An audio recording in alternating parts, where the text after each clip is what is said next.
Talking about SIM swap fraud with DK Cyber, and he's a cybersecurity analyst or an expert, and he will be helping with the conversation. This morning, he's looking stunning, dapper, dope. I mean, he's matching his outfit with his glasses. DK, how are you? I'm good, yourself? I'm also good, by Jehovah's grace, yes. How was your weekend? Good. Oh, thank you. Thank you. Yeah. How was your weekend? Well, the weekend was all good. We had a successful program, the women program. Yeah. Yes. How was it? Oh, it was very successful. The turnout? The turnout was very good, though it rained, but yes, it rained on Saturday. Yes, yeah. But these ladies were very serious and anxious to know something. So they came in their numbers, and thanks for coming or passing through. Yeah. Before we even go on the conversation, did you start from the basic? Yes. To the top of like cybersecurity and everything? Yes. So we spent closer to 4 to 5 hours. We started around 1:30. Wow. And we end up around 6. So we started from the basics, and God being so good, people who came to were new in the field. So we had to take them from scratch, understand them, prepare their mind. It took them all the way through the intermediate to the advanced level. You could say that, yes, 4 to 5 hours session couldn't be enough for such a broad topic. Yeah. But preparing them now has it has exposed them and enlightened them. Things, and we gave them some platform that they can continue, upgrade themselves. And now and I think 80% of the ladies who turn out now want to even consider cybersecurity as a top priority, either to protect themselves or even to engage in as a profession. Wow. So yes, it was all good. That's good. I hope they also got to understand the whole SIM swap fraud, because it's part of the cyber stuff. Yes. Yeah, so, but that's what we are talking about this morning. Yeah. So there was a session where we spoke about online threats, of which the SIM swap fraud was part of it. Okay. Let's start the conversation with what exactly is considered as SIM swap fraud in a basic understanding. What is it? All right, thank you very much, and good morning to our viewers. So we are looking at the subscriber identity model swap fraud. That means the SIM swap fraud. Now, we all have mobile phones, and one of the common things that if you have a mobile phone, irrespective of the type, the brand, the version, you have one thing in common. That small thing that we call chip. That's what we call SIM card here. We call them SIM card. Now, that card is just able to help you perform some activities like calling, text messaging, and that's through SMS, right, and the others. Now, we are talking about a system whereby fraudsters, hackers find their way through to be able to hijack that system and redirect whatever comes there to theirs. And practical example had been instances whereby, I know Ghana here, we have issues sometimes with network, whereby you say, oh, my network not a call. Yeah. But sometimes when these fraudsters are able to find their way through so many ways of which we're going to discuss, then they're able to hold that SIM card, your number, like my number. It wouldn't be able to receive calls, neither would I be able to text. Then whatever will happen on my line is being forwarded to them. And also another practical example is you losing your chip or your SIM card, and you trying to, go get a new SIM card. That means the old one entirely blocked and it comes to a new one. So that is the whole process we're talking about. And when that happened, that has been the easiest way of bypassing two-factor authentication. Because now two-factor authentication protects you on all your platforms, including your bank apps, your emails, your social media. Now, because they don't have the code that will be sent to you through your phone number, when they do the SIM swap fraud, now the code is being sent to them. So that's how scary it is. That's what we're talking about this morning. It's very, very scary. Yes. Because it's your SIM card. Yes. It's being blocked, but it's used elsewhere. Yes. How does it occur? Fantastic. Yes. So this attack is a bit of advanced attack because this one normally the very people we're talking about is the service providers or the carrier. That means Ghana here globally is MTN, Airtel, Vodafone, and the rest. We're talking about them. So these fraudsters find their way to convince the telcos to say, able to tell them that, okay, this number have an issue, and they don't have access to it anymore. So they provide to reasonable doubt, or they provide them with all the necessary basic information to tell them that the SIM card is theirs. So now the SIM card is no more in action, or they can't find it somewhere ever. So they should now be able to forward all the conversation, whatever happens on that SIM card, to a different SIM card for them. And that is what they do. So this one, they go through the top there. That is to say, they go through the telcos, and not as if that the telcos to just give to them. They're able to provide them with basic information through social media, through spywares, through adwords, and even some of them are able to buy our personal data on the dark web. That is how serious it is. So that's where you could hear us say that don't share more information, don't share more personal information on the social space, because sometimes these informations you share them on the social space are the same information that these telcos would also ask them about it. Even you are talking about them, sometimes they may request of your Ghana card. There are instances whereby they tell you to appear in person. That was great to solve such problem. But sometimes they're able to convince them to any reasonable doubt, and they share with them the Ghana card to say now. And don't forget that when you were downloading the fake online loan apps, they requested for your Ghana card. So they have it with them. So now Ghana card is not private as it's supposed to be. Now you have given it out. So you see how it is. So one attack leads to the other. It's different when you're entering a bank or a savings and loan company to ask for loan. And it's also different when you are behind your phone and you are communicating with them, because you are desperate. I mean, you get to send all your details at once, and it becomes very dangerous. Now, talking of how someone can be hacked with a SIM card, the way you said it goes deeper into them paying on the dark web for information. DK, is it that these hackers actually sit down and they target one person? Because for me, I don't have Kobo. If you are targeting me, I don't know what you are going to get. But for someone, maybe someone is being told at the bank, someone is being told at the ATM card or somewhere, they know that this person has this amount in his or her account or the mobile phone. So he's eligible to be hacked. Is it that they target these fraudsters, they target someone, one person, and how is it possible? Thank you very much, my dear. See, this is one of the brilliant questions. See, because this morning, a lot of people watch us, they listen to us, and they say, this is not part of us. We have nothing. we are nobody. So a good friend of mine who has been watching me closely almost about 7 years, has been like a brother to me, got hacked almost 2 months ago. And I asked him, didn't you follow all my security tips I've given out? He said, bro, you know me, I have nothing in my account. So if they hack me, nothing. But could you believe that within a space of 1 hour, it affected the people that he was connected to? Okay. So it's not about him. It's about the others connected. True. So through him, the pastor got hacked. Through him, other people. And he was on other big platforms. He is nobody, has nothing, but he's connected. They started, blaspheming him, throwing all sorts of things. And before people could understand that it was hacked, by that time, whatever they will say to you, it has been said already. So just imagine as a sorry penny waking up to see your number being posting pornographic content all around. What would you do? You have nothing, but you have your image. So let's protect it. Let's protect yourself and others. So that's why this is for us all. Now, coming back here, you see, today we put a lot online.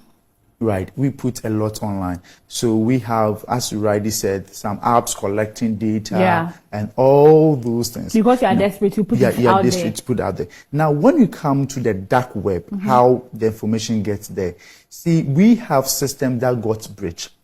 We have something called system breach, data breach. And when these data are breached, that means that the information that you have entrusted on that particular platform is being exposed. Now, when it's exposed, they don't sell them on Facebook. They sell them on the dark web. So if I'm an agent and I want to perform an attack where I need database of people from Africa, I go to the dark web to find a directory that I can purchase such with my BTC wallet.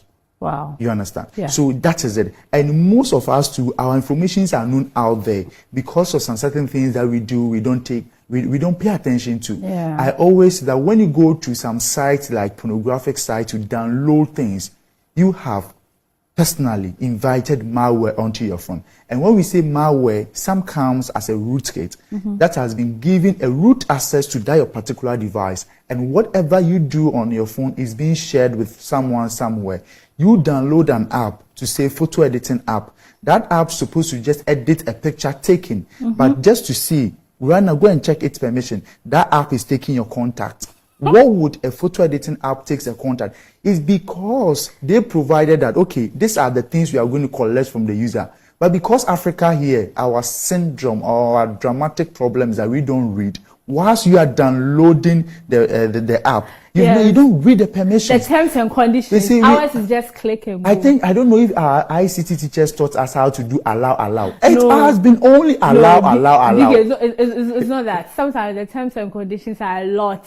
They are a lot. Like you have to read. All you have to do is just scroll and just click and just go. See, the way you are careful when you go to the bank. Yeah. The way you pay much attention to details when you go to the bank, because that place your money is. Exactly. But today, do you know that your money are hosted here on your phone? True. So pay attention to whatever you give access to it on your phone. I do. If you can't, please throw it off. I do. We have to read. Why not? Take the habit of reading. You see, if not, we'll sit here and be talking about this always. Yeah. See, and it wouldn't have effect. Like it wouldn't work on people. Yes. We'll still just go and just do the terms and conditions without reading. See, the point here is that these hackings are not just done in a day.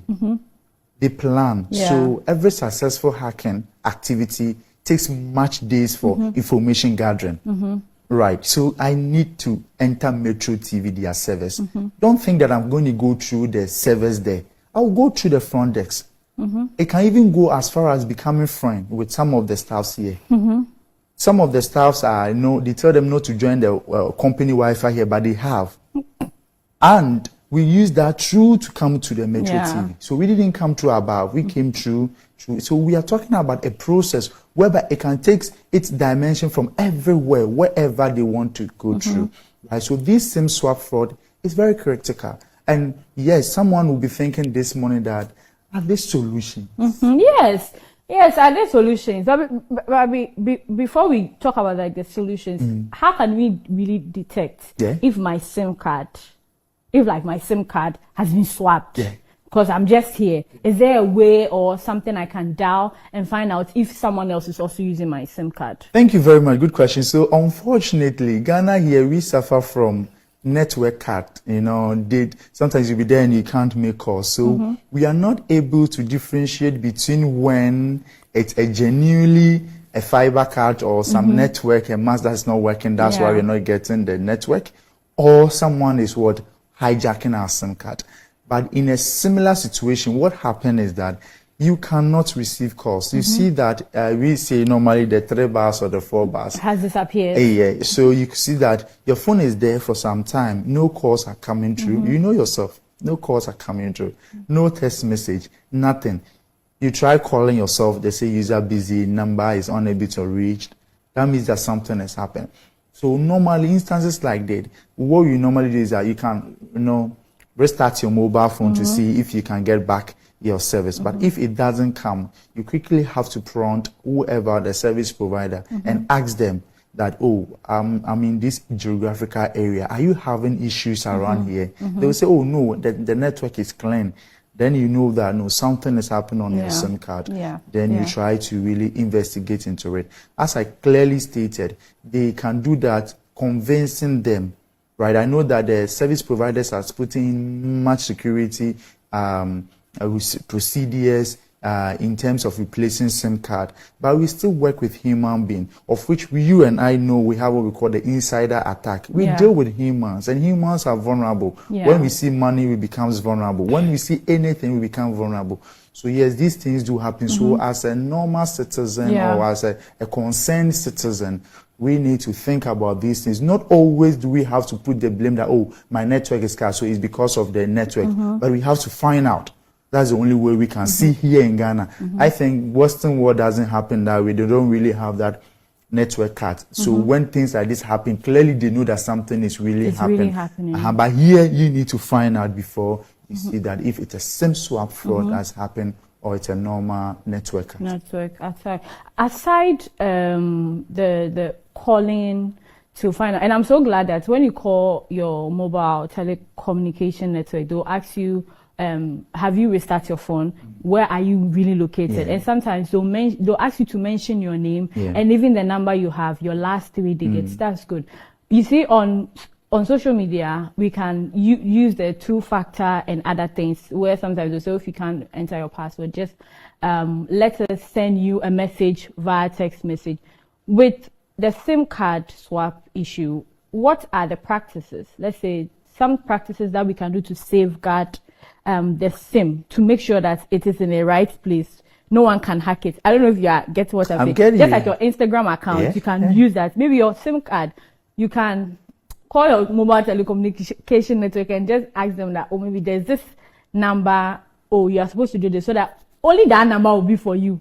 Do you get it? Yeah, what are some of like the things you can do? I get it, but unfortunately, we can't. What you can do this morning is that since that number you have has been exposed online and everyone has access to it, and they can bypass you through insider attack in the advanced level to come into it, what we advise that, you see, get a private number. And when we say a number is private, it doesn't mean that when you call someone, the person doesn't see your number. By your number being private, that is only solely for you. You don't use it to do any calling activity. So no one knows about that number. Okay. So then you have to then enable all your 2-factor authentication, link them to that number no one has access to. So should in case someone should go through any advanced level of holding your SIM card, expecting to reset your bank account, getting the OTP code or the 2-factor code, it wouldn't come to that number that has been held, but it goes to the private number that no one has idea of. Okay. So it safeguards you. Okay. So yes, they can hold it. My calls, when you interfere into my calls, they are nothing. But maybe when you are resetting my account, they don't want to hear your calls. They are for hackers, are for financially, they want to, they want to gain something. Yeah. Right. Yeah. So yes, maybe they want to gain into your bank account and all those things. But because you have that private number that even no one has access to, but that number is somewhere. So when the hackers go through the SIM swap fraud, they try to go to your bank, reset your password. The OTP doesn't come on that number they've held. Okay. It goes to your private number, and it's like you swerved them. So you can even do that and just put that SIM in, like, let's say a YAM phone. Yes, a YAM and phone. then put it somewhere. Somewhere. Yeah. I think the big men or people who have, I think everyone should do that. Everyone should do that. You just walk to your telecommunication, tell them this, you get, then you just put it somewhere. It doesn't matter what, even if you have money or you don't have money. Yeah. You have to do it. Yes. That's good. Because today, I don't think, That's do you know, good. even the rich guys, they use normal phones. Yes. But we use highly expensive phones. We the broke ones. You understand what I mean here? But this whole SIM swap fraud is a problem that keeps happening. Yes. It goes back and forth. We are trying to solve it. As a country, what can we do to curb this threat? Let me say that. This threat. How do we solve this? All right, thank you very much. So I would say I'm much grateful or glad to say the telcos are doing their best. The security agencies are doing their best. But yes, still we need to do more. Right. So I think that most especially the insider threats there's some loopholes that are picked up from within the companies must be quickly reacted to. I know you guys do already. So we need to do more, protect it more, because sometimes these things happen through insider, right? And some people are put above there to monitor the citizens, but they rather try to exploit it. So we need to also have someone say who's watching the watchman. Yeah. So we also have to make sure that there's a system that is also people who have been put in such places are able to really be monitored, so that we know that they are not using it in their personal interest, but they are using it in the interest of the country, Mother Ghana. Because we know that, I know of MTN or other telecommunications sacking a lot of staffs because of these things we are talking about, and that is a good practice. We need to intensify it more. And however, we also have to put this education out there. I always say that to stay protected, 80% of it is knowing about the threat. And that's how you can mitigate it. So the education has to be high.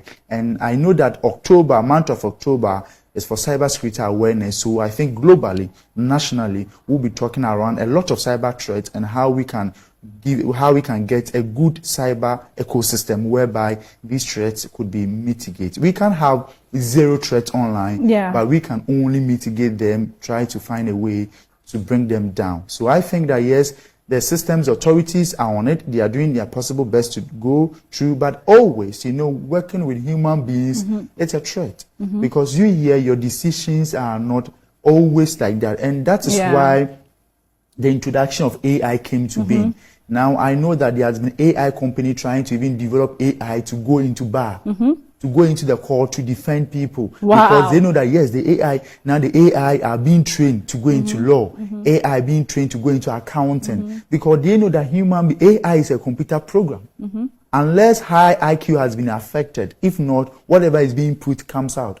You understand? But human beings, however, how much pay they pay you, someone can still entice you with good offers, good opportunity, and you may, kind of fall for them. And sometimes even they go through high sophisticated level that they are even able to, hold in a hostage something of you and threaten you to do this. If not, that thing is not going to be released. In instances like that, you're talking about life matters. So you always try to go for that because you're a human being. So I think that they are doing their possible best. We only ask them to do more, protect us more, and make sure that the insider threat is a little bit problem, so they should minimize it for us. And I believe that they are doing it, and they are continuing protecting us. DK, thank you very much for educating us this morning. We've really learned a lot, and we are always grateful for you to come through to educate us. Okay, so we're talking to DK Cyber on SIM swap fraud, and he has said a lot of things. We have to be very, very careful. We have to heed on whatever solution he has given us and make sure that our phones, our SIM cards are well protected. We are going for a quick commercial break. When we return, there's still more on Morning Rush.